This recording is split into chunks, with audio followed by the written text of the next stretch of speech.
This is Richard Goatman Gautier with Team Naxja at Petty Cash Racing, racing the 4643 Jeep Cherokee and Ultra 4, and you're listening to the XJ Talk Show.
Hey guys, this is Andy from Ironman4x45.com, also known as Ironman Andy, and you're listening to the XJ Talk Show.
And a happy after Thanksgiving Sunday night, and glad you can be here with us tonight. And we're going to be getting started here in just a few minutes, about 8 minutes from now. And we're going to be talking about Jeeps and turkeys and turkeys with Jeeps and all of that.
And Joyce, you'll understand when I finish my sentence. And Josh has joined us now.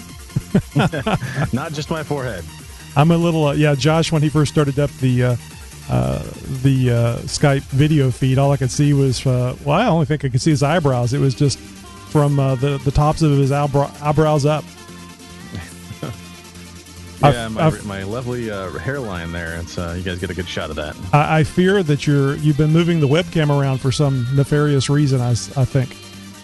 I was doing some cable organization here in the studio. You had that one in your back pocket. Hey, don't feel bad. I was doing some videotaping of the now infamous snorkel install, and I actually took one of the diffuser lights, one of those 1,000 watt lights out there. It just dawned on me what a perfect situation for that. Right. And took it out there, and I didn't get done with the entire installation because of the problems that I had. Anyway, while my hands were clean, I brought in that thing today, and the stand with the light and the diffuser, the big diffuser on it, and I have it sitting there in the bedroom. So I don't imagine having the big professional looking lighting in the bedroom looks too good if anybody should walk in like, hey, what are you guys doing in here? Yeah, quite the professional production setup it sounded like you had going on there. Yeah, I had some guys on Facebook making fun of the color of my Jeep because they said it looked pink, and it looked pink because of the lighting. There was ample lighting in there, and I think the phone was having a hard time dealing with that. It's not used to having lots of light. All right.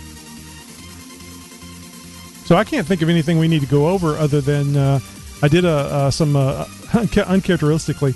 I did some show notes, and I kind of gave us kind of an outline there. That's perfect.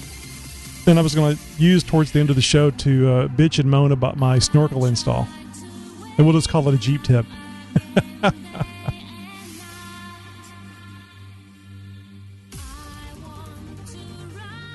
And if you guys are unaware, this is our final live recording of the XJ Talk Show on Sundays.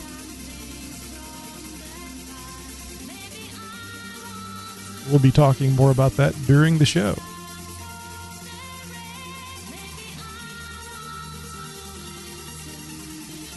So I can't remember that story that we talked about on the Tony and Josh show having to do with delivery via drone.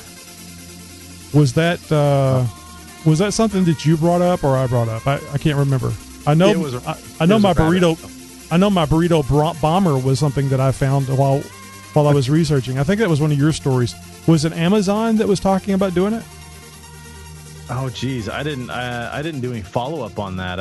I think it was just we sort of went down a rabbit trail, and one thing led to another, and we started talking about a burrito bomb delivery service. That was pretty funny.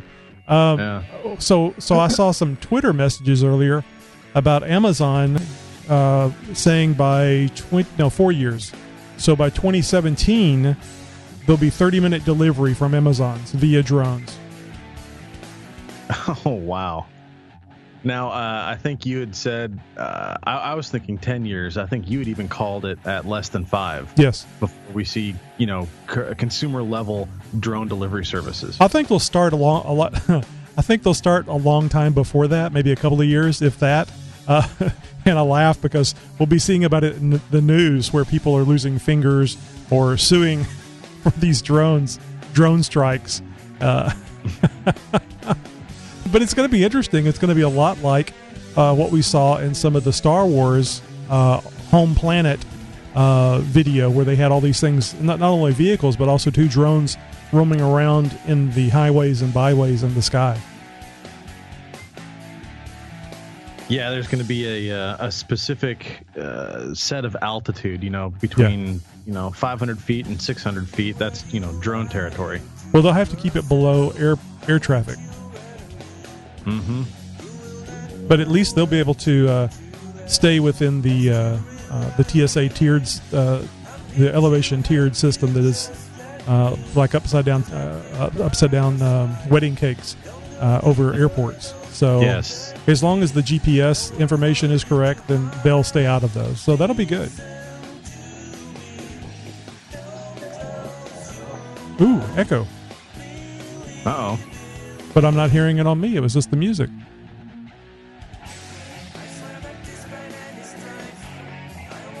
Yeah, maybe it's the music itself. We'll wait and see.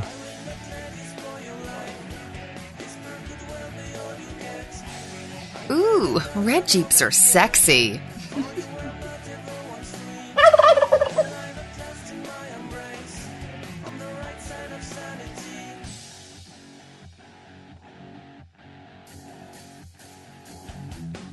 Okay, well, it's 10 p.m. If you're ready to go, I'll get it started. Go. Sure.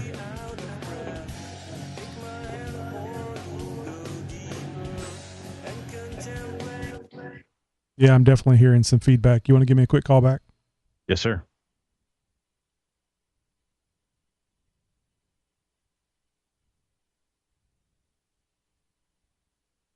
That happens occasionally. We don't get the best signal between Josh and I on Skype, and we reconnect, and sometimes we have to even let it stabilize a bit. So, well, hopefully this time this connection is working out a little bit better. We all good? Well, I don't hear myself coming back. Oh, that's good. Yeah, so that's I was first hearing the music do that, so kind of clued me in on the problem.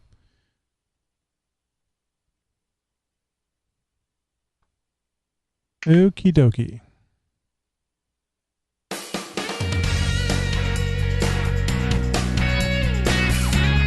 Ooh, red Jeeps are sexy.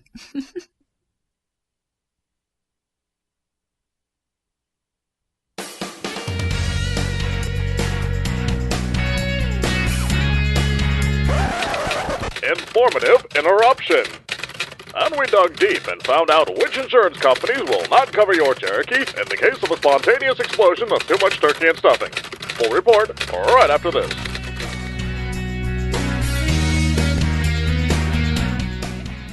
Hey, stud. It's time for the XJ Talk Show. Now, here's my 2 favorite boys, Tony and Josh. Well, good evening. And gee, I even talked over the introduction, Josh. I'm just that excited about getting on the show tonight. I'm excited to be doing anything besides working on my goddamn Jeep.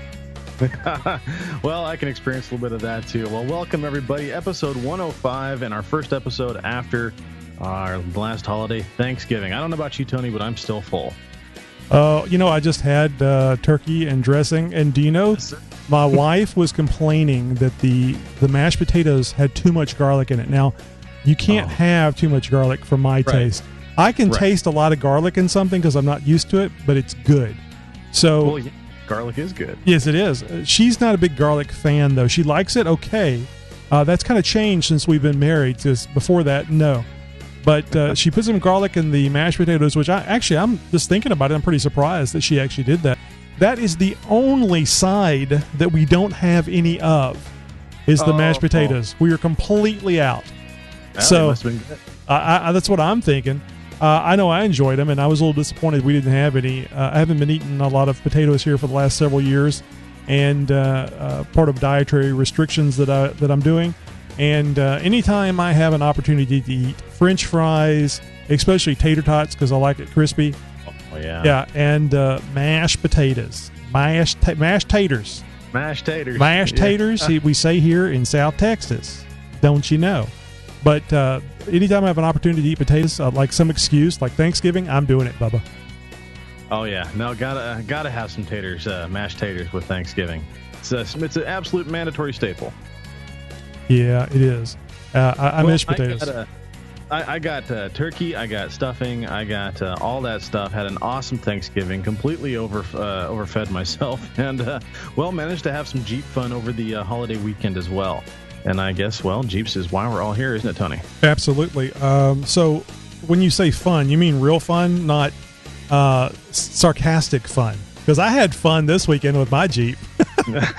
Have you seen the post? I had that kind of fun too. So okay, let's dive right into this. Have you seen the post? No, I haven't. I actually haven't been on all weekend. I've been so busy and had other things going on, which I'll allude to here in just a little bit. Okay. Well, I did the airflow snorkel installation on my 1998 Jeep Cherokee, and we're going to save that for Jeep tips here at the end of the show.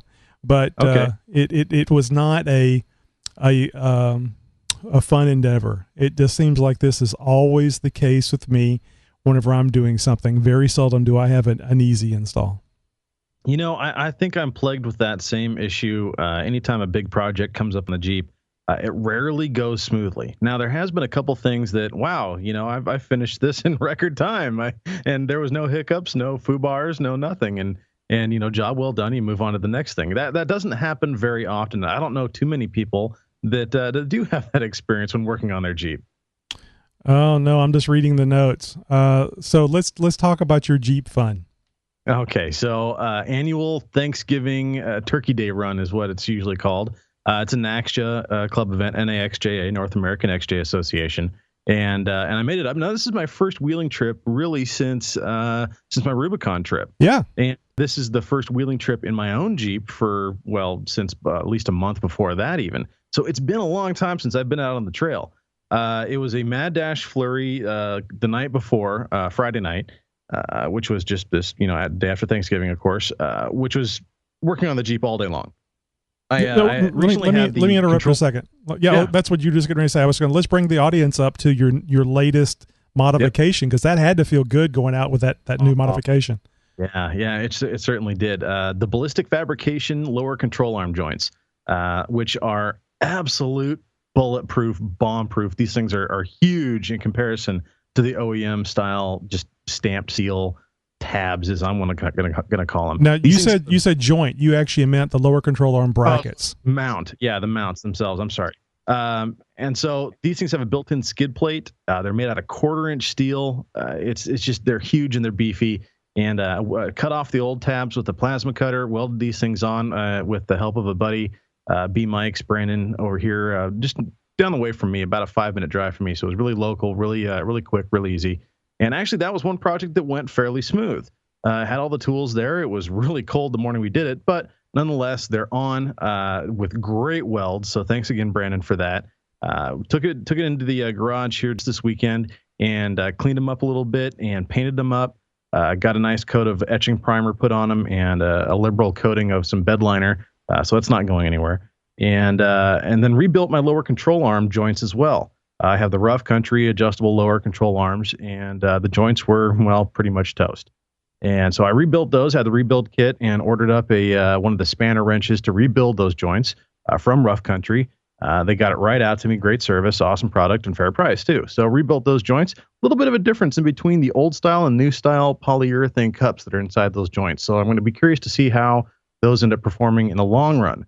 They're supposed to be a little bit more durable, longer lasting. So we'll see what ends up happening in the long term with those joints.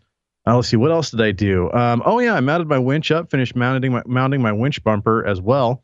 Rewired the winch to put the solenoid box inside the engine compartment, and I'll be doing in-cab winch control here very soon as well. There'll be a toggle switch I'm going to wire up, and I'm thinking about getting one of those switch panels from like Quadratech or something that replaces the two vents in the top center of the dash, and they replaces that whole unit with a little bit smaller vents and a couple of rocker switches in the middle. And so I'm thinking about doing one of those switches as a forward and back toggle switch for in-cab winch control.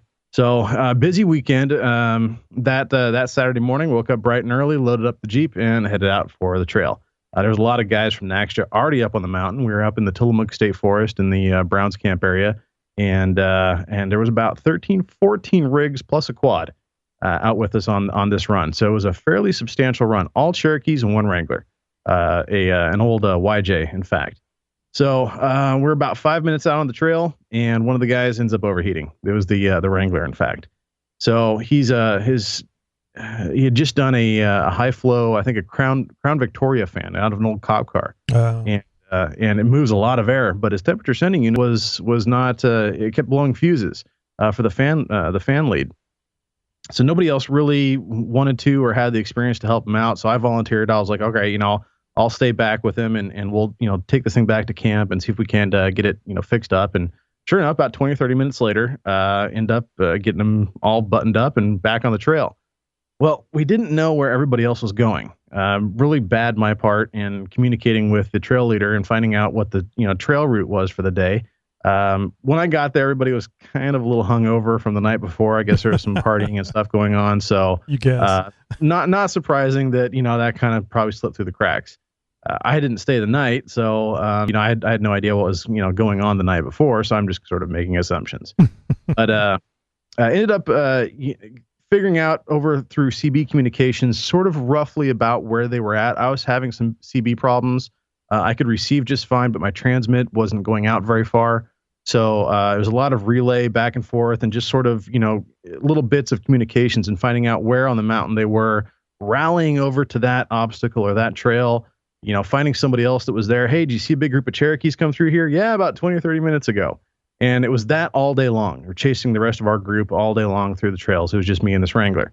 We finally caught up to him about, I'm going to say 2 o'clock or so. And a couple of the other members of the group had already taken off. A couple other members then took off from that point, and the rest of us sort of finished off the wheel and run through one big obstacle called Waterfall. And I was going to tackle it, but throughout the day, I kept hearing this clunking noise coming from my front end. And it sounded very much, dead center, like in front of my steering wheel, down towards the firewall a little ways. And I'm thinking, man, what the heck is that? It almost sounded like it was coming from my front differential. So I'm thinking, geez, I lost some preload in my differential. The carrier's in there bouncing around. I'm not getting good. I'm getting slipping on between the pinion and the ring gear. And I'm going to end up grenading this thing if the worst happens. It was only happening when I was under power and climbing up a hill, going downhill and coasting and letting the transfer case and the gear reduction sort of slow me down. I never heard it once. It was only under power going uphill that it would chunk. It would slip on me, and I could feel it. And so, and I wasn't 100% sure, and I wasn't going to start tearing into it on the trail. So I just figured, all right, I'm just going to take it easy the rest of the day and, bypass obstacles and take all the bypasses and stuff like that. Well, come to find out upon some inspection while everybody else is running this large obstacle that both of my motor mounts are completely toast. I mean, shot. They're not broken, but there's virtually no rubber left in them at all. So it's barely sitting on really anything, and the motor's just sort of flopping around in the engine compartment. That's awesome. Well, luckily, motor mounts are a lot easier to take care of than, say, a ring and pinion change.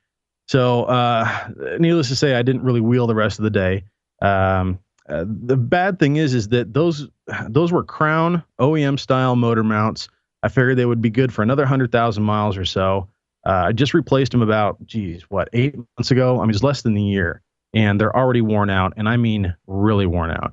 So I'm going to have to go with something like maybe Iron Man Andy's motor mounts, maybe Brown Dog. I don't know.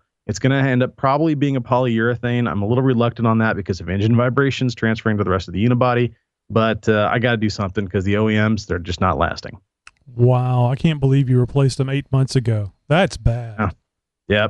Well, that was just the start of that evening or that day. We had a few other people that had some issues. One guy had a motor mount completely break and had to ratchet strap his engine up and shoved a couple bolts into the holes and really sort of band-aided his way into getting that engine to stay put where it's at. Luckily, mine wasn't as bad as his.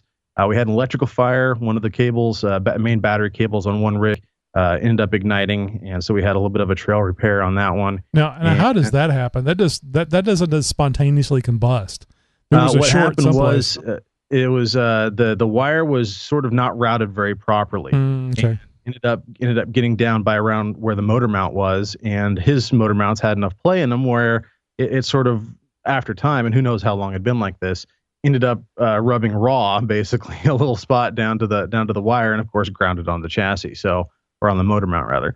So yeah, it's not good there. I mean, luckily there was really no damage, and we were easily able to sort of bandage the wire back up and limp him back out of camp, and that was pretty much the end of the day, as it was anyways. That was the last big obstacle and last run for the day.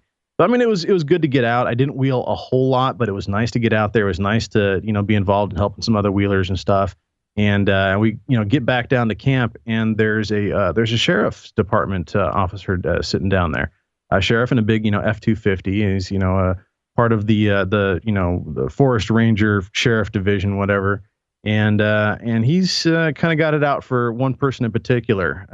He instantly said, hey, who's so and so? And this one guy popped up, and he's like, well, hey, that's me.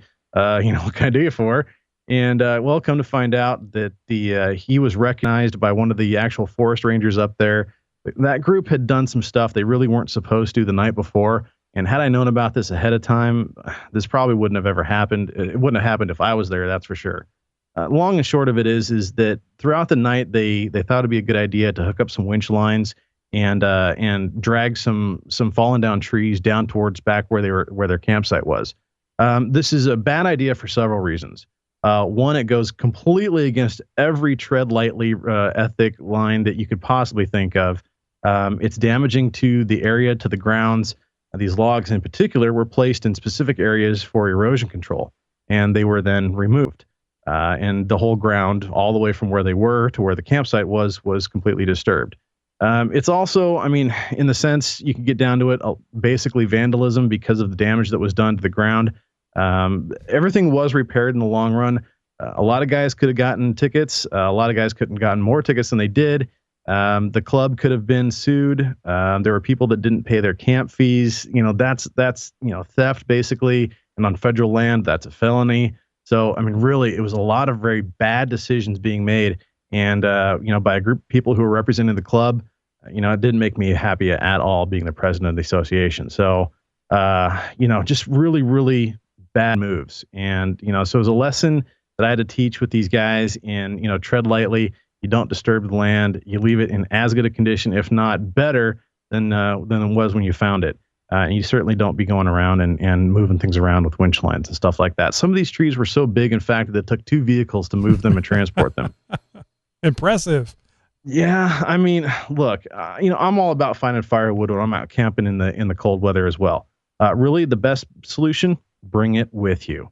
Ultimately, had they been, a little bit more diligent and going, deeper into the woods, finding some other stuff that's obviously, not there for erosion control or whatever. I know it's hard at night, but still, you guys, you can't be going out in the woods and doing this sort of stuff. So it's really bad looks really bad for us as a sport, but it also looked really bad as a club. So if you're out there with, in club events, guys, doing this sort of thing, man, you got to find another solution.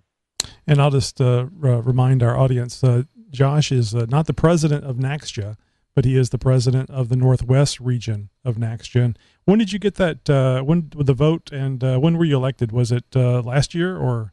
It was last year. I've decided because of other commitments and stuff, I am not going to rerun this year, or for next year rather. So I'm going to step aside, let a couple new guys come in and take the reins. So as of 2014, I will no longer be the president of the Northwest chapter of NAXJA. I'm going to step aside. I'm still going to be very much involved in club activities, but I'm going to let somebody else steer the boat for a little while I can focus on some other things. Will I run again? Most likely, just not going to be in 2014. Yeah. The most fun I could imagine it would be being the president of a large region, would be the drama associated with it. I'm not asking and I'm not indicating I know anything about it, but I'm just imagining that anytime it's a club and there is a group of people involved, there's always going to be various opinions and various ways of looking at things, and there are going to be some that are more vocal than others. And I don't have to listen to you. You're not my real dad. I mean, president.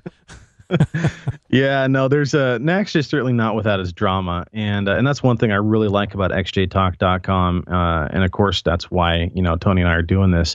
xjtalk.com, it's a great Cherokee website, probably the friendliest site and the best place you can go for knowledge, for asking questions about modifications, builds, OEM tech kind of stuff, modified tech kind of stuff. It's all on the site, and it's a great place to go. There's no flaming. Sure, we can have fun ribbing each other every now and again, but it's in a friendly, respectful way. Just kind of a little bit of poking here and there. What happens when people cross the line? Well, we modify their post through, our very respectful and professional moderators we have on the forum, some great users. We contact them through private message to let them know modification was made. There's no public humiliation like there is on other sites, and everyone is treated with a lot of respect. It's one of the best things that I can say about XJ Talk, and one of the main reasons why it's my favorite Cherokee site on the web. Now, I'll say this. There's always going to be times when we make mistakes, whether it's the moderators or whoever, and we always own up to those mistakes and we try to do better. But that's our stated goal, is to make sure that everybody is happy and in a friendly environment on xjtalk.com. And like Josh says, that is the reason why we're here doing the XJ Talk show. Is we want to make sure that as many people as possible can know about this website, and to go to a site where you can ask any question that you can think of, and at least to one of those answers, to at least one of those questions, the answer will be 42. Yes. Well, Tony, I know where you talked about getting into your snorkel issue later on, but I know you were working on your Jeep. I've still got a lot of stuff I do to my Jeep. And one of the things that I definitely found that I'm going to do is some more lighting. I saw some LED lighting on a couple of rigs this weekend. And by the time we finally left camp, having to get all those logs put back and everything, it was definitely dark. And coming back in the dark, I've got some roof rack lights. They're all fine and dandy. But honestly, man, the LED stuff is not only cool, but it really performs. Mm-hmm. And it's something that I'm going to look into. There's going to be some LED lighting in my near future, I think. Yeah, there's a really good reason for you to get on Facebook, Josh. At least get on Facebook and have one friend, which would be the xjtalk.com. Yeah, at least that one, because I posted up some pictures today of Matt, and he got the DetourSUSA.com roof rack that is an LED. I'm sorry, I said roof rack. It is specifically a mount for a 42-inch LED light bar. And it's, wow, cool. Yeah, it's very low profile, which is what Matt needed since he works in a, he doesn't work in a parking garage. He parks in a parking garage downtown Houston, and I think the overall height is something like 6'4" or 6'7" in that parking garage. It's incredibly low. So I told him, I said, well, that looks good. Now you'll be able to park downtown. Well, you probably will. He says there's no question that it'll be the right size. I'd be a little nervous the first time going through there, especially on the price of those LED lights. But so posted up some pictures today on Facebook, which, guys, we're all over. The only thing I can't think of that we're on is Pinterest, and I'll tell you guys, like I tell my wife, not Pinterested. Yeah. Not original, but I like it. Yeah, so LEDs here in the near future, definitely going to be very handy. And I might even forego my original plan with the rock lights I have and go with some LED rock lights, strictly for the sake of energy efficiency as well. Oh, that reminds me. Have you done the LMC truck harness upgrade to your lights yet? It's not the one from LMC Truck, but I have done not only the H4 conversion, but also the upgraded headlight harness as well. So yes. Yeah, Matt did that recently. I told him to get the Silver Stars. I see very little difference between my $200 ARB, or used to be IPF lights, and 80 110 watt bulbs, and the Silver Stars with the same LMC harness. So I put that on the 2003 TJ.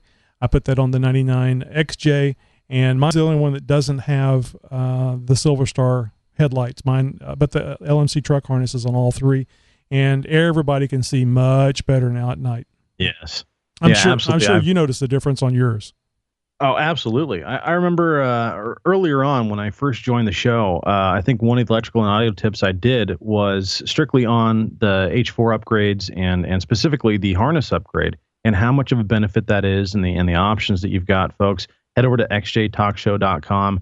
Go back in the archives, take a look. I don't know the exact specific episode number. You can do a search. Just do a search. Yeah, you can probably do a search out there and find it. I want to say maybe in the 50s or something like that. Don't quote me on that for sure, but nonetheless, yeah, guys, it's definitely a worthwhile post. And the headlight harness, an absolute must. If you haven't done a single mod to your Jeep, that would be the one to do. Hey, this is Mark from DetoursUSA.com. You're listening to the XJ Talk Show. How would you like to be a guest on the XJ Talk Show? Do you have an interesting story about your Jeep, maybe an off-road adventure? Perhaps you're a vendor and want to get the word out about your great products. Send us an email to interviews@xjtalk.com or call and leave a voice or text message at 530-675-4102. 530-675-4102. We look forward to hearing from you. xjtalk.com. First Week in Jeep. Well, 'tis the season, folks. No, I'm not talking about Christmas. We'll get to that eventually. What I'm talking about is car shows. That's right. Starting, already, in fact, and coming up probably through February and March, you're going to start seeing car shows popping up in your city. Now, Jeep is taking auto shows definitely a little more seriously and focuses on off-roading routes. The Central Florida International Auto Show has rolled into the Orange County Convention Center just this Thanksgiving weekend. And thanks to the new Camp Jeep experience, the ride, well, it's getting a little bit bumpy. Now, running from Thanksgiving Day clear to Sunday, and that's today, the annual auto show will feature the 2014 car models from manufacturers such as Chevrolet, Chrysler, Dodge, Nissan, and Toyota, and of course, Jeep. It is designed to be a no-pressure-to-buy environment with a focus on test drives. Well, that's fair enough. The Central Florida International Auto Show will roll into the Orange County Convention Center this Thanksgiving weekend, as I said. And thanks to the new Camp Jeep experience, well, like I said, it's getting a little bit bumpy. They're going to be having obstacle courses. That's right, guys. There's going to be a huge rock crawl they're going to be doing. It extends up, I think, around 45 feet in the air. Really cool. There's some stuff for the kiddies as well, which means the kids can get into a little bit of a downscaled version of a Jeep and actually get some of their rock crawling on as well. So this is a new experience, new exhibit going on in all auto shows for the Jeep exhibits. So you guys, when they're coming to a show near you or to a town near you, go check out your local auto show, and well, you might have some fun in a Jeep while you're at it. Now, Jeep enthusiast and local hero is welcomed home. Now, just in time to spend the holidays with his family, Houston Fire Department Captain William Dowling was released from Memorial Herndon, Texas Trauma Institute a day before Thanksgiving with a salute from his friend and colleagues. Dowling, who lost both of his legs in a Southwest Houston motel fire 6 months ago, was welcomed home with a heartwarming procession traveling from Highway 288 to Interstate 45 north, ending at his house in Spring. Now, various Jeep and truck organizations, including the Texas Four-Wheel Drive Association, gathered together in a parking lot at Interstate 45 and FM 2920 to support Dowling's homecoming. 58 Jeeps lined up along the side of the road, along with a whole bunch of other trucks. Jeep owners stood by their vehicles waiting for Dowling to pass by. Many firefighters stood alongside the road as well, holding the American flag, saluting the hero as he rode by in the ambulance. Dowling began the route from the hospital in Engine 68, but had to be transported to the rest of the remainder of the drive home in an ambulance. This guy certainly is a hero. He's a Jeep enthusiast, a Jeep owner, and we salute him. I'll just mention, I was at work and I got a little beep on my smartphone, and I was very honored that a local traffic lady that talks about the traffic here in Houston during the morning on the local Fox station had sent me a tweet, and she had remembered that I had Jeeps and I was into Jeeps, and she actually posted there are a bunch of Jeeps staging at El Palenque off of 2920 and I-45 for the Captain's Welcome Home procession. So I thought cool. I thought that was very nice of her to take the time to send me a personal tweet and tell me about that. And that's if you guys don't know, that's here relatively local to me. And if I had been off that day, I would have loved to gone out there and represented the Jeep group and help represent the Jeep group and XJ Talk to welcome that hero home. Yeah, way cool. That is neat stuff right there. I love hearing that kind of stuff. Thanks, Tony. Yeah, these people have very dangerous jobs, whether it be military, whether it be fire or police, and anytime they, even whenever they don't have a life-altering event, we need to remember them. Don't forget December 7th is coming up here real soon too. So make sure that you treat those people with respect every day of the year, but reach out and give them a pat on the back or shake their hand on anytime you see one and tell them thanks. xjtalk.com is where you go when you're not off-road. And now you can go to xjtalk.com when you're off-road too. Using your smartphone, install the Tap a Talk app, then search for XJ Talk. Take XJ Talk with you wherever you go. Jury duty, dinner with your spouse's parents, even, well, anywhere you need your XJ Talk fix.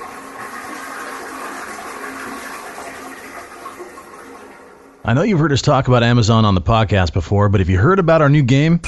You bought what? It's a lot of fun, and we want you guys to play along.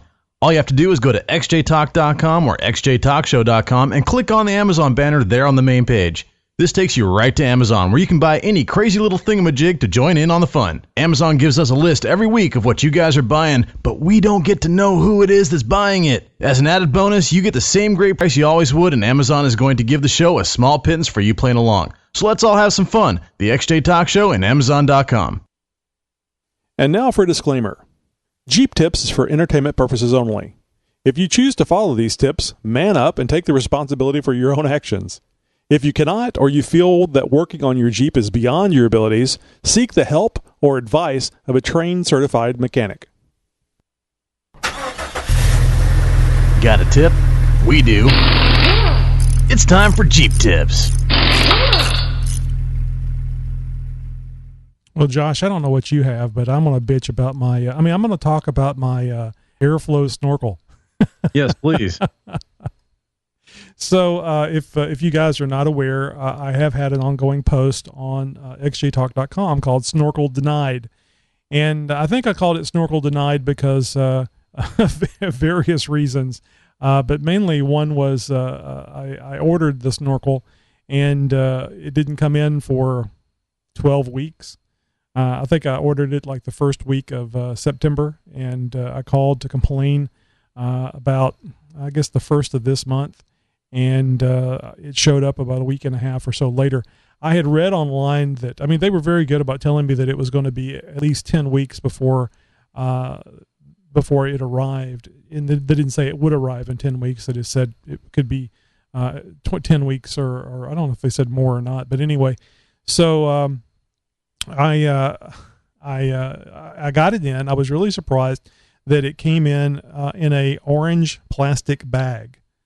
Yeah, I thought that was pretty weird too, that it didn't come in a cardboard box, all wrapped up, that it was basically just thrown in a plastic bag and shipped to you like that. Yeah, now it was a fairly substantial plastic bag, but if you guys have ever ordered anything online, and well, you're Jeep people, so of course you have, what UPS and FedEx and some of your not so name brand delivery services can do to cardboard boxes.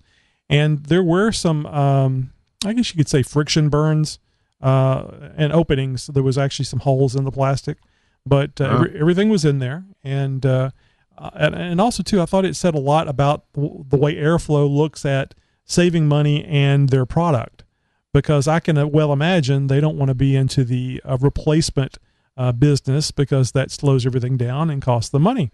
Yeah. But they still felt confident enough to send their plastic products in a plastic bag and not put it in any kind of box with bubble wrap. And the bag didn't have anything but a little bit of air in it. So I pulled everything out. It was perfectly fine. Everything looked great.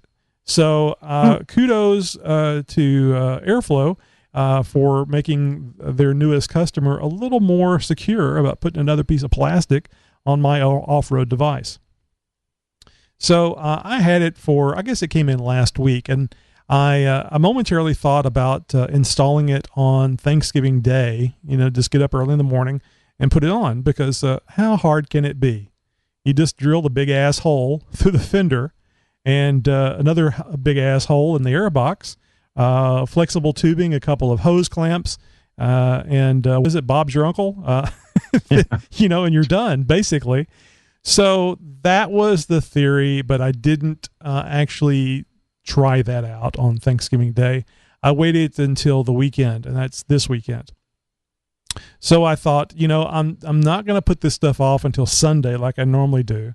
Work for hours and hours on something that happened that I wasn't planning for, and then drag my ass in here and do the show at 10 p.m. my time and just be all tired and not really into it. So I thought, this is Saturday. I did wait until around 6 p.m. before I got going on it, but I got going on it.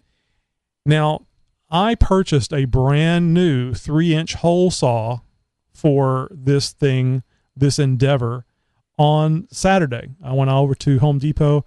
What I didn't mention was our garbage disposal went out on Thursday. And when I say went out, it worked perfectly fine. It just wouldn't hold water. Oh, no. So water was dribbling out of it. And it was clear in my head that after I came up, did a search and saw that the one of the three issues with garbage disposals leaking was, A, B, or C, and mine happened to be C, which was a some sort of I don't want to say filter. What do you call a seal that goes bad at the bottom of where the thing spins, and if that seal goes bad, then it'll start leaking water out the bottom of the unit.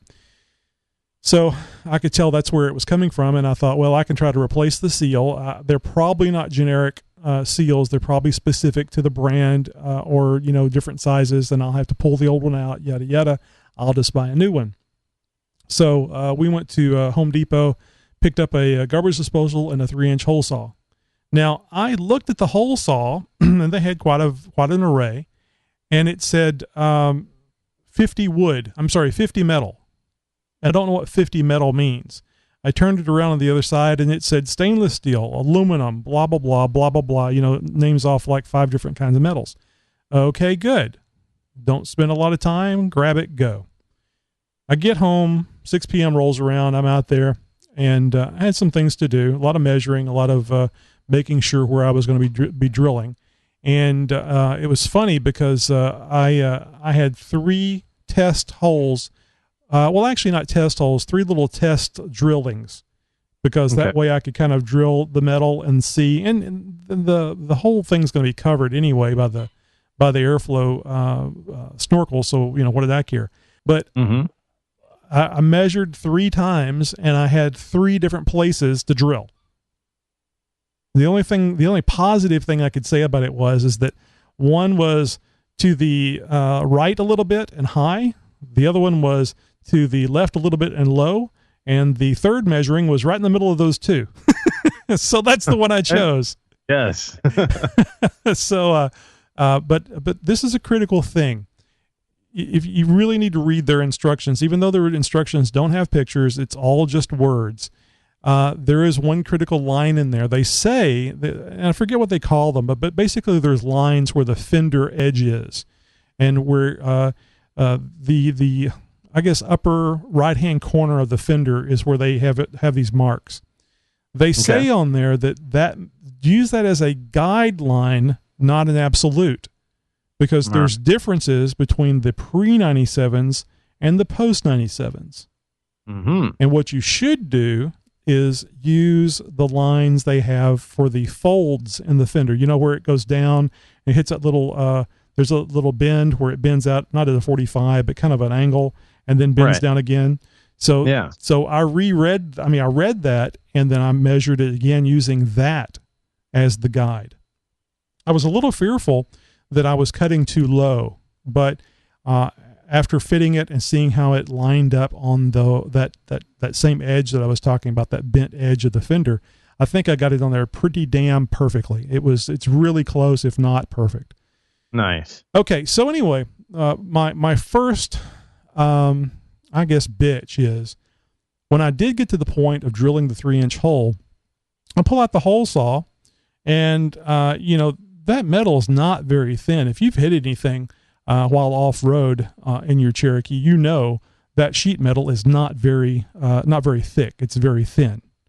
Yes. So I start cutting with that hole saw, and I cut, and the battery dies. Oh. So I go get another battery. Well, it wasn't plugged in the charger, so it was dead. That's not a problem. I have one of those electric 3/8-inch drives or whatever it is, whatever size the standard one is. So I get that thing on there. I'm going to be making some great time now because I got electricity on my side. I got this full flow coming from the streets, man. It knows how to fight from being on the street. So here we go. That drill got hot. I mean, it got roasting, and I kept putting oil on the hole saw, and it looked like it removed the paint very well, and it was polishing that steel very nicely. Jeez. Did you get a wood cutting hole saw? That's exactly what I thought, and I went and got the little piece of paper thing that was on it in the package and looked at it, and it said a 50 metal saw, not 50%, but a 50 metal saw. And I didn't know if that meant 50, like you can use it for wood or metal. I'm thinking 50 like TPI, teeth per inch, maybe. I don't know. Yeah, I don't know, but it said, oh yeah, maybe that's what it was, because there was a lot of teeth on it. And but like I said, I turned it around on the other side, and it listed the metals that it would cut. I mean, stainless steel, metal, aluminum, all kinds of crap. You were going in reverse. Nope, I thought about that too. And this is on 2 drills too. So, that would be 2 drills going in reverse. Yeah. And actually the way they have that hole saw on the little plug or whatever the thing it screws onto, if you were going reverse, it would unscrew because there's nothing holding it to it. It's just like the friction of it moving will hold it on there. Okay. So anyway, I cut and I get the oil out to start putting it on there because it's getting hot, and I cut. And then pretty soon I was going, if this thing just wants to melt through, I'm okay with that. I just want a damn hole. And it finally, I got through there. I had to cut it like I got the drill, a drill bit, and drilled in a bunch of little holes all the way around it. Okay. To try to help eat through the metal and, have less work for it to do. Drill bits went through there just fine. So finally got through that one. Now only 2 more to go. Oh, jeez. And did you follow that process through the other 2 thicknesses of metal? I did not. The interesting thing was when I got to the inner fender wall, it cut through it pretty quick. To me, I think it was a little thicker. But the interesting thing was it was at an angle. I mean, it wasn't straight on flush with the teeth. It was only catching some of the teeth. And boy, some of those teeth just went through it like, I don't want to say butter, but it went through it very quickly.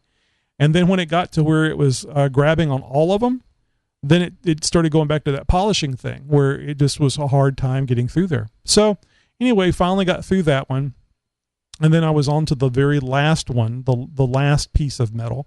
And unfortunately, the shock tower, I guess, has some reinforced metal around that area. So there was a little piece at the bottom that was double, and I was having a hard time getting through that one. Now, well before I got to that 3rd layer of metal, drilling through the fender walls, I popped out the harness going to the ECM. And you haven't read the post, so you're going to be just delighted at what I'm about to tell you. Okay. So I popped the harness going to the ECM off, and I was actually holding the harness back out of the way because I didn't want this thing nicking the harness and giving me additional work. Right. So, and I probably had it a good 3 inches or more, whatever I could push back without, pulling anything else off. Now let me stop you real quick and ask: did you also remove the windshield washer fluid reservoir? Oh yeah, I did do that. I had to. Fortunately, the only thing holding the plastic fender well in is my bushwhacker, which I did have to take that bushwhacker off, and then I had to figure out what was holding the bottle in, and come to find out it's a couple of plastic hooks and 2 bolts, because I've never even seen it before, not that I recall. Okay. So anyway, got that stuff out of the way, and I'm drilling through with the hole saw, which, by the way, at least on my 98, the washer fluid reservoir is nowhere close to where you're drilling the hole. Oh, okay. It's one of those other holes that holds the rest of the snorkel on. One of the smaller holes that you can actually drill into it. I think it's the one on the very front, because it's not very long. It's well up to the front of the vehicle. Anyway, so I'm drilling this hole, and damn it, I must have been at it for 3 hours drilling this hole. Oh my goodness! At least, if not longer. So I'm down to just within a few minutes of being done. I can tell by how much metal I have left. It's just that little bit of metal towards the bottom of the hole where the shock tower starts, and they've got that additional piece of metal on there. And I'm holding the wiring harness back, and both of them, because there's 2 harnesses there. There's a smaller one and a larger one. So, and I was so happy. The drill finally went through, and instantly cut between 10 and 15 of the wires in the harness. Oh no! Oh no! Instantly, I would say less than a second. It out of the way. I was. Oh. I'm here to tell you, when they tell you to pop it off the firewall or whatever, the fender wall, and hold it out of the way, I don't know that they said put anything in between it and the where you're cutting, but I'm here to tell you, put something in there, a piece of 2x4, something wide, like a nice big piece of plywood, because I was in disbelief. Something that will not cut through metal, thin sheet metal, that takes up to 3 hours to do it, will cut through wires like they are butter. So I spent the next 2 hours. I really didn't think about it, because I was just, this is something that I drive to work. And I have other vehicles I have to drive. That I can drive, but that also means that people don't get to go where they need to go, college or whatever, if I'm driving one of the other vehicles. So I don't have a lot of choice. I can fix this and hope for the best, or I can just, go clean up, get in bed, and forget about it.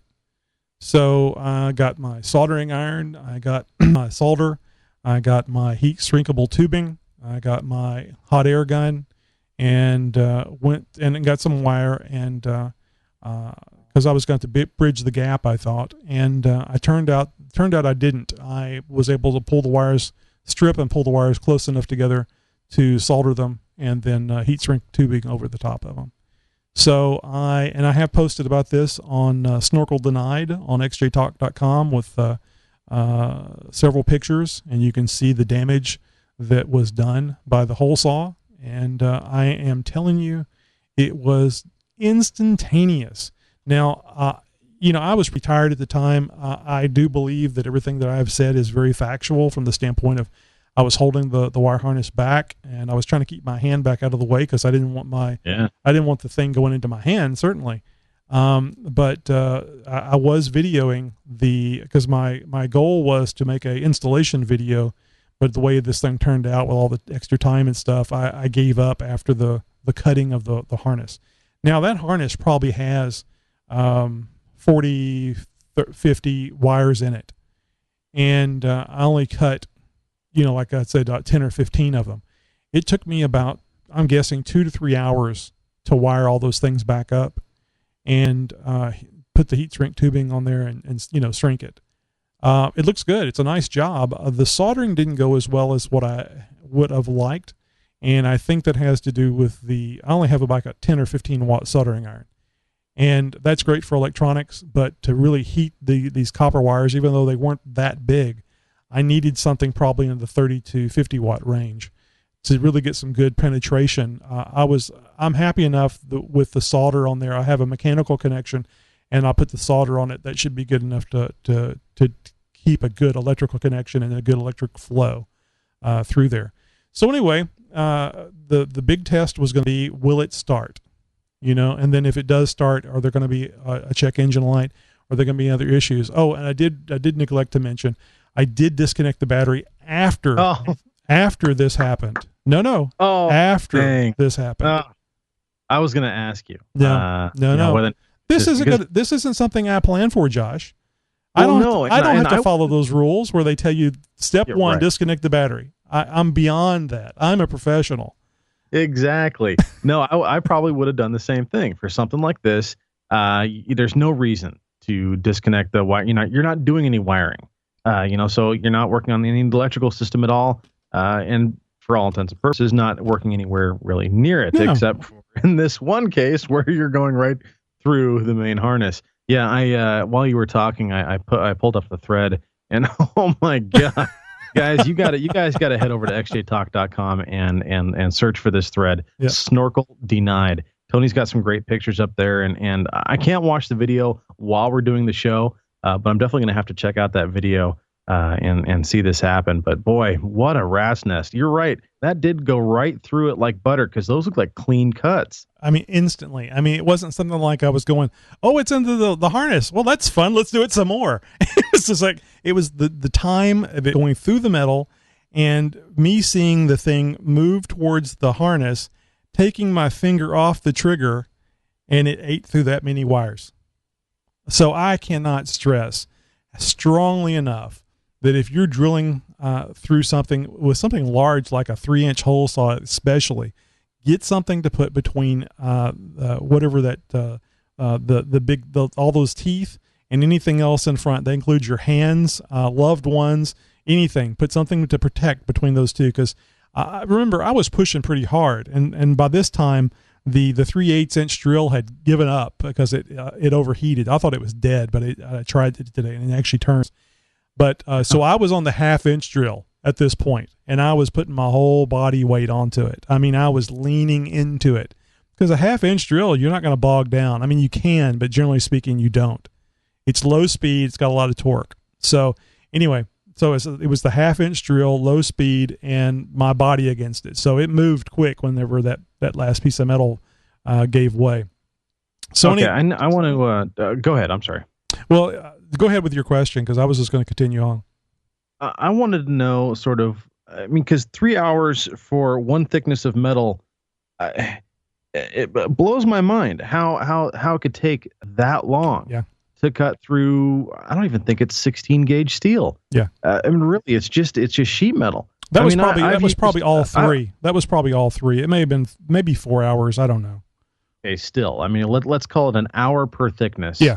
Per gauge, per layer of metal. That still seems outrageously long. Yes. And that's my luck. That's the kind of luck I have when I'm doing stuff like this. Yeah. Well, let me tell you, I probably spent all day on two little projects: the getting the winch mounted and rewired, and rebuilding the control arm, lower control arm joints.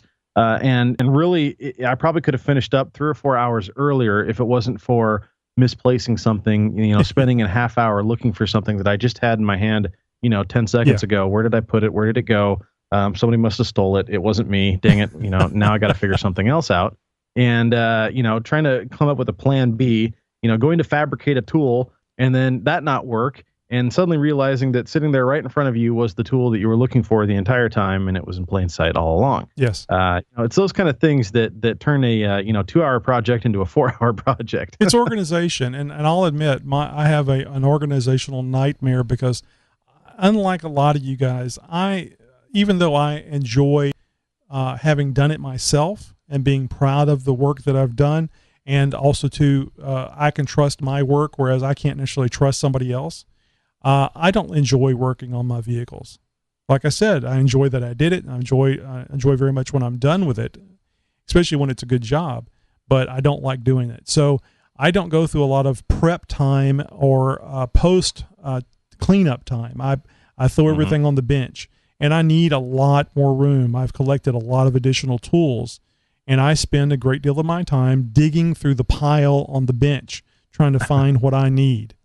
And it gets very frustrating. I need to get a little building in the back where I can move everything out of the garage, with the exception of my tools and my workbench, and extend my pegboard out about triple of what I've got right now, because it's only in front of the bench right now, and it does not have enough room for all the tools that I have. Yeah, no, I'm in the same route. I mean, luckily I've got a pretty decent toolbox. It's a double stack toolbox, and a lot of my stuff goes in there, but it doesn't all fit. And I've got probably about 6 feet or so. I'm gonna say maybe 5 feet of pegboard, and that's not nearly enough as well. I need to do the exact same thing, Tony. But getting back to this cutting the hole through the metal thing. Now, I've cut a lot of holes in doors. Working in car audio for 10 years, I can't tell you how many times I've taken a reciprocating air saw to the sheet metal of a door. And granted, some when you get up into the double and triple thicknesses, it does take a little while longer. Mm-hmm. But something like a reciprocating air saw, or what some people call a body saw, really cuts through that sort of stuff relatively easily. Yes. Now, granted, where I'm using for all intents and purposes hacksaw blades to do this with, they're just a lot skinnier and a lot shorter. But nonetheless, it goes through even triple thickness metal relatively easy. And this is cutting like a 6-inch hole for, a speaker and a door. And occasionally you run into those double and triple thicknesses of metal. And even with the air saw, it goes right through it. I can't imagine with the kind of torque and RPMs and even cutting oil that it would have taken you so long to go through the metal. I mean, obviously it did. I'm not saying that it didn't, or calling you a liar, that you were doing something wrong. No, I was doing something wrong. I was doing something wrong, because it should not have taken that long. It was the tool that I bought. It must not been the right kind of hole saw, I'm guessing. Yeah, that's the only thing I can think of is I've never done this before. Any holes that I've ever drilling. Every hole. There we go. I did one at the entry too. I said joined and Josh together, called you Joyce. Anyway, so every hole drilling that I've ever done has been like in wood, like for furniture, like drilling a hole to run cables through or something. And that thing goes through it pretty quick. I mean, it's a lot thicker. I mean, I know it's wood, but still. So it wasn't something I felt like I needed to research. I just went to Home Depot, looked at the hole saws, looked for 3 inches, made sure it was one for metal, and it said metal, and it had several metals listed on the back, and grabbed it, paid the $17 for it, and went home.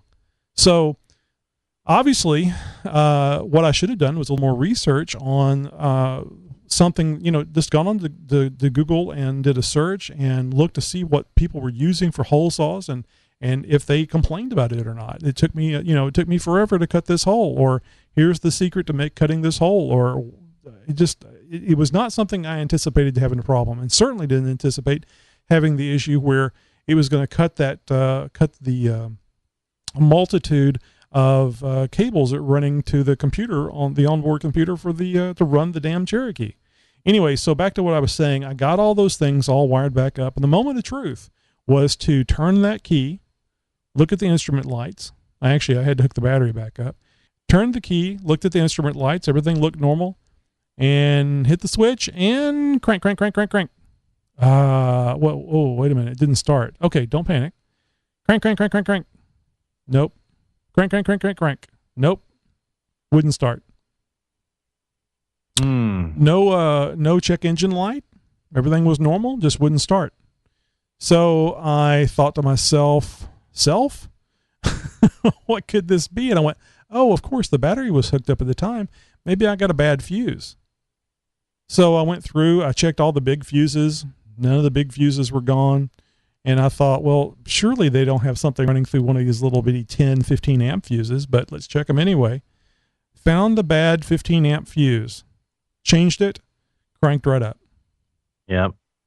I was going to say, without having the battery disconnected and cutting through, especially as fast and viciously as it looks and sounded like it did, that many wires, I would have been surprised if you didn't blow at least one fuse. Yeah. So yeah, it's well, glad to hear that it's at least running and driving. So any error codes? Not at the time that I started it, but later when I went to move it up a foot, because it was 2:00 in the morning and I was still needing to do some grinding on the hole to remove some of the burrs and stuff, and I didn't want to subject more noise to the neighbors, so I needed to pull it up a foot so I could close the garage door. I noticed there was a check engine light, so since I have my little handy dandy Bluetooth nub on there that I can use to quickly see error codes, I checked, and there was a multitude of errors, RPM gauge, this and blah blah blah blah blah. So I went, okay, that makes sense. That was because I know the RPM line runs through there. So, but several of them like that. I didn't even make note of it. I just cleared them and went to try it again. But I had a persistent P0700 error, which is the AW4 complaining about something to the computer. And that has so far, when I went out there to work on it today and finish up on everything with the exception of blocking off the normal air entry of the box because I didn't have anything to put on there.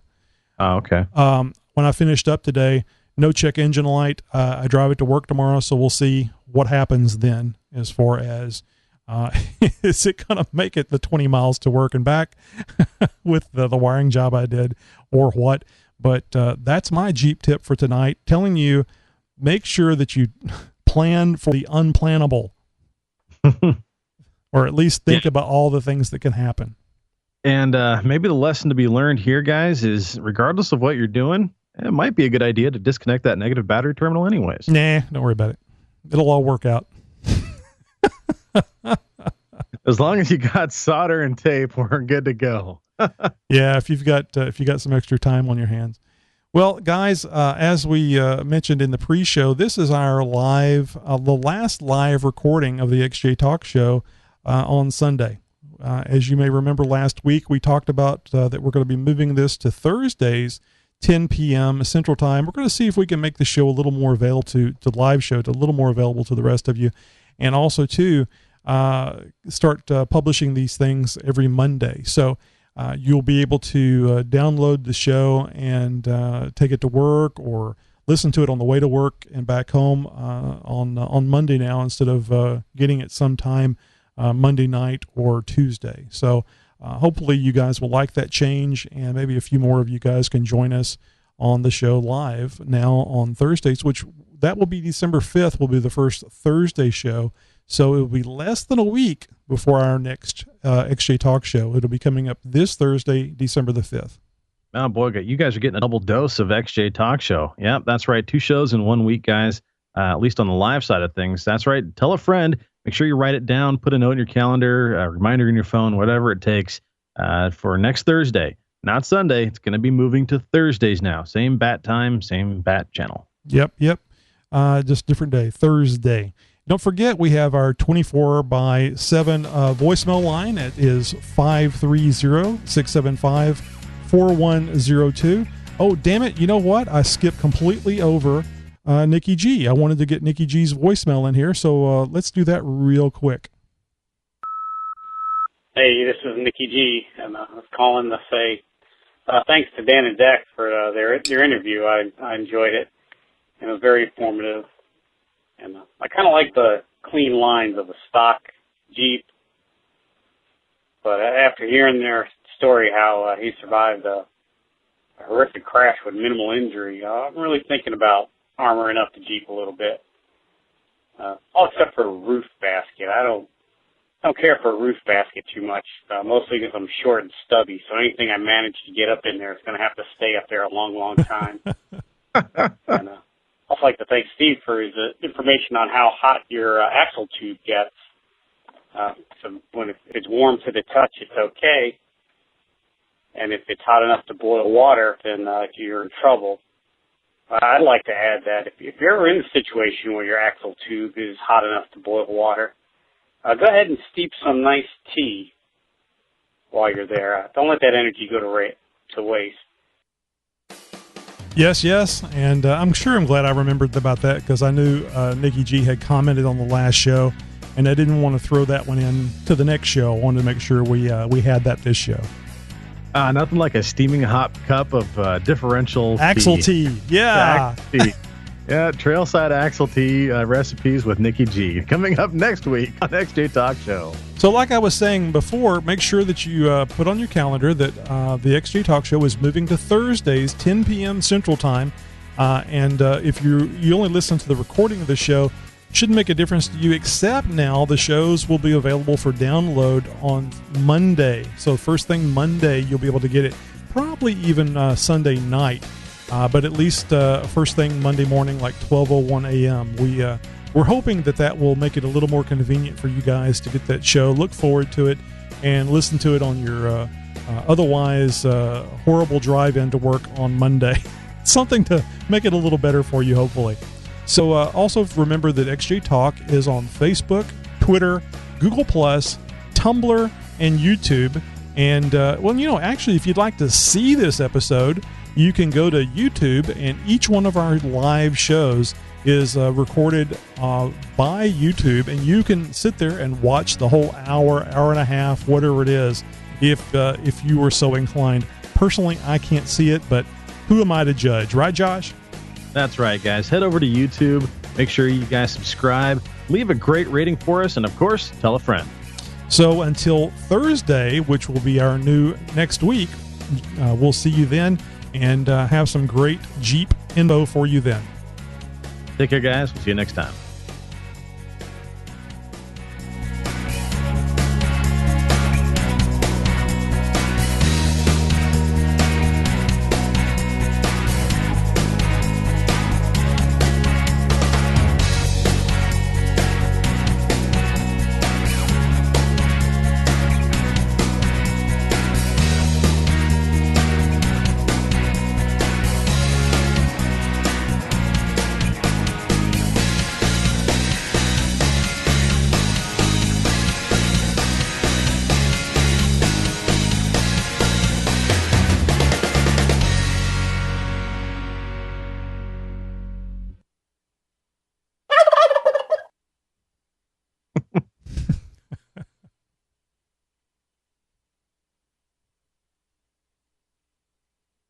My back is sore from standing there and leaning over not really leaning over the Jeep because it's up so high now, but leaning kind of on the Jeep while I was doing that work. I had to have my actual prescription glasses that I have a weak 20/20, and given my age and the thickness of my corneas, I can't really focus on things that are up close anymore.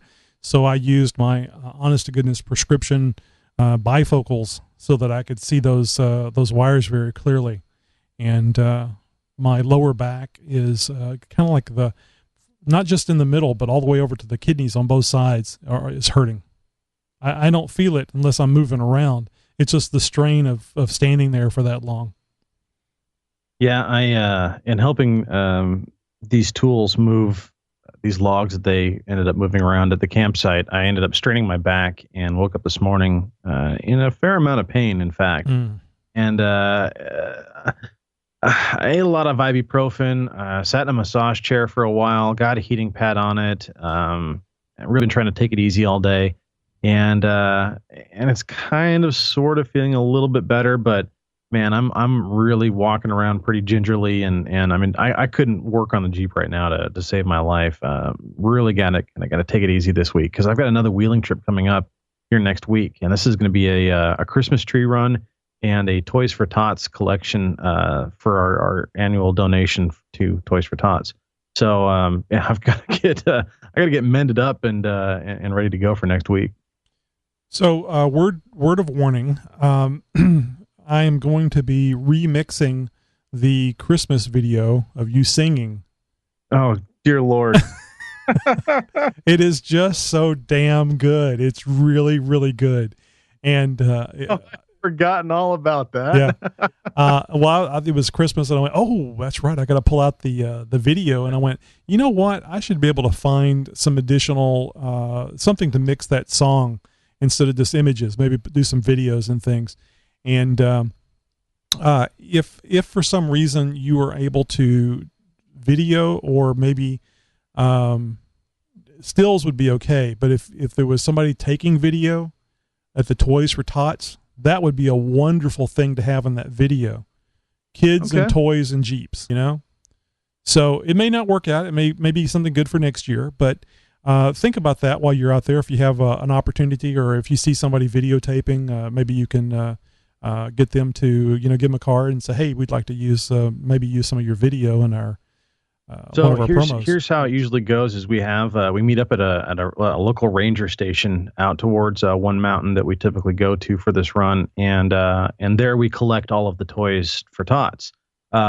Sometime during the following week, we try and meet up. Like last year, we did it through Les Schwab. This year, we're going to try and do it through a fire station, so we have that sort of aspect to it as well, and try and get a shot of like the Naxja banner, maybe a couple of Jeeps and a fire truck in the background, along with all the station personnel and a table full of toys. Oh, okay. That's what I have in my head. So, of course, we can get some video with that as well. I'll try and get in there, but there's definitely going to be some stills of that. I've got some stills of last year's where we kind of did the same thing, but again, it's with Les Schwab Tire Center's donation. We did the donation at Les Schwab Tire Center versus something like a fire station like we're going to do this year.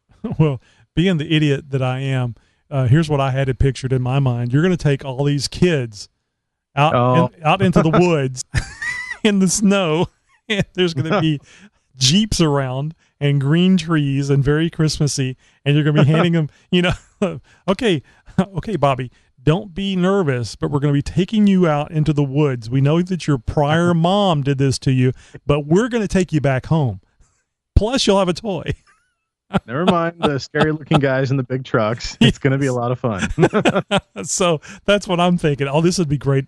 Snow, trees, Jeeps, kids getting pictures. I mean, presents. It'd be perfect. I'm not thinking about the reality of it. They're not going to be out in the woods. Duh. So anyway, anything, any information, anything that we can draw from, we may or may not use. It's better to have more things than not. And also too, I if we can get something for December 7th, if you don't have the time, I can put something together. I just think you sound better than me. So well, thanks for that. So we'll definitely do something for that. We're talking about a promo that you want to release on the 7th, or for the show. It'd be the day after. Probably both. It would be the 5th is going to be the show. I'm sorry, I'm still thinking Sundays in my head. And I am thinking December 7th. I mean, December 7th is right, isn't it? That is that is the anniversary of Pearl Harbor. Yeah. Okay. A day that will live on in infamy. So I'm just going through here and typing up the script right now for the video pro. Are we going to do a video promo for this this show or this? Okay. Absolutely. You want an audio promo for the December 7th, right? Yes. Okay.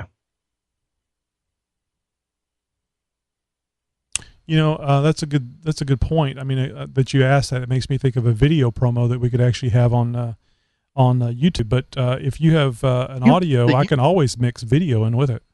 Well, I was going to say, you've got all that great video gear with the green screen and some software and the cool cameras and stuff. I was just going to say the same thing. I mean, we could, do something, I don't know, some where there's a video aspect as well, to get it up on YouTube. I don't know. I mean, we could do both it's in your court. You're going to be doing the mixing and the releasing and everything. I don't think that I'm going to have enough time to actually set something up for video. What I would probably do is just find some stock stuff, flags, stuff that I could mix in with it.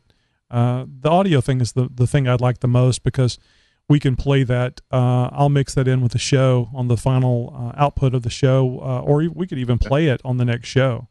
as something that we play before the show starts. That's the way I've been mixing it on the audio file that's going out for the subscribers that download it. Is same thing I do with our the little promo we're getting ready to do for the show. I put that on the front of the show.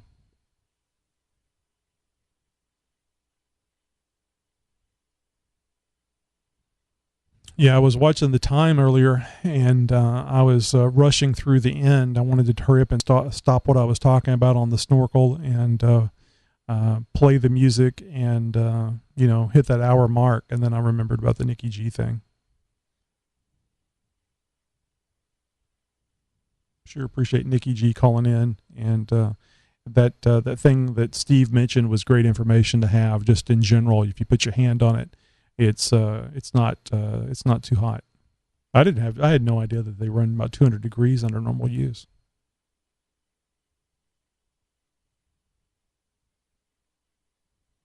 Well, guys, this is the part of the show where Josh and I say so long. Thank you for being here for the pre and post show, and of course for the live show. Again, as a reminder, I would like you to tune in to us on Thursday nights. You might mention to us here on the YouTube channel or over on xjtalk.com if Thursday nights are going to be better or worse for you attending. You also might want to mention if you're watching this on YouTube and if having the podcast available to you first thing Monday will make any difference to you or not. So hope everybody had a great Thanksgiving, and we'll see you later. And Josh and I are going to record the little promo, and we'll be done for the night.